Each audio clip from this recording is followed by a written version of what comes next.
Soalan pakcik, ada tidak ada riwayat Nabi menguap? Okey. Daripada pakcik tanya, saya jawab je lah. Hari saya lupa kan. Imam Ibn Hajar Asqalani sebut dalam Fathul Bari, dia kata ada riwayat yang para ulama pegang bahawa para Nabi tak pernah menguap. Para Nabi seorang pun tak pernah menguap. Sebab dalam hadis ni dikatakan daripada syaitan. Jadi Allah menjaga adab para Nabi.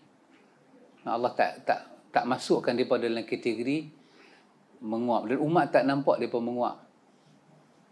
Supaya tidak ada gangguan syaitan pada mereka. Cuma Ibn Hajar kata riwayat itu riwayat yang dhaif secara sanad.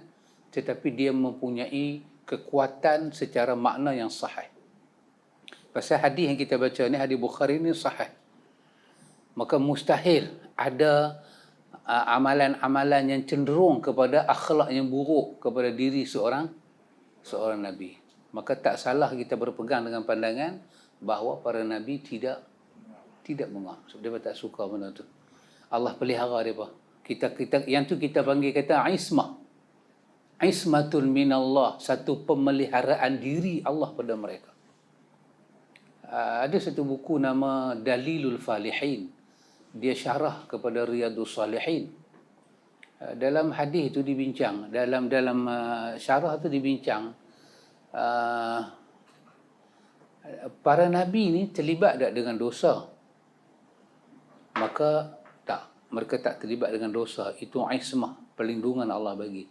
Dosa yang mana? Dosa besar. Dosa yang mencacatkan wahyu turun pada mereka.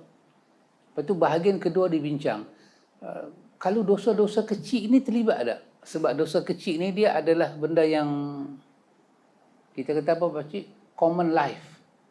Hidup hari-hari. Di situ ada khilaf para ulama.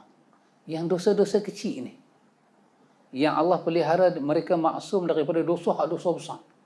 Tapi ada perbuatan-perbuatan yang kita kata macam cemar di mata, tetapi dia tidak merosakkan.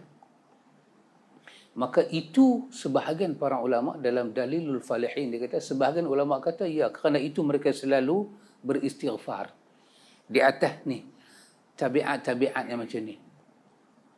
Dia macam Musa pernah pukul orang, mati hamba Allah tu, mati. Jadi itu dia merujuk kepada zaman hari itu, dia bukanlah suatu jenayah yang besar. Cuma kebetulan Fir'aun ni, kerana Musa ni daripada Bani Israel, yang mati itu daripada bangsa Qibti, bangsa Fir'aun, so dia punya emosi dia terganggu lah. Lepas tu Musa pula dengar kata duk jadi pejuang bangsa ketika itu, banyak benda Musa duk tentang dia, maka berkelai pukul mati zaman Fir'aun ni benda biasa. Tapi mai dekat Musa aja dia buat kes. Kat orang lain tak ada apa pun. Tapi mai kat Musa aja dia dia jadikan isu. Jadi itu tidak mencemarkan kedudukan Nabi Musa. Jadi itu di antara contoh dia kata dosa yang dimaksudkan dosa-dosa yang bukan dosa besar. Dosa besar itu mereka ismah, Allah lindung. Yang kita kata maksum. Maksum dia tak terlibat dengan dosa besar, derhaka mak bapak, tak terlibat. Tapi yang teknikal ini, sangat teknikal. Maka itu ada para ulama kita kata mereka terlibat. Maka itu mereka selalu kata astaghfirullah. Menguap dia bukan daripada dosa besar. Tak. Tetapi kerana menguap itu dikaitkan dengan syaitan, dia akan mencacatkan urusan wahyu. Kalau para nabi makan dengan kiri ini bukanlah buat benda haram ke benda apa, dah. Cuma kerana Nabi kata makan dengan kiri itu dari syaitan, maka dia akan jadi masalah. Tengok Nabi orang Islam, dia kata syaitan makan, tiba-tiba dia makan cara syaitan, maka percakapan dia kepada wahyu itu akan diragui. Kalau makan dengan kiri daripada syaitan pun dia boleh tiru, manakah satu jaminan yang dia cakap ni bukan dari syaitan? Dia akan jadi macam tu. Maka Allah bagi ismah, bagi ismah kepada mereka supaya itu tidak menjadi perkara yang dibangkit dan mencacatkan urusan dakwah itu. Boleh pakcik?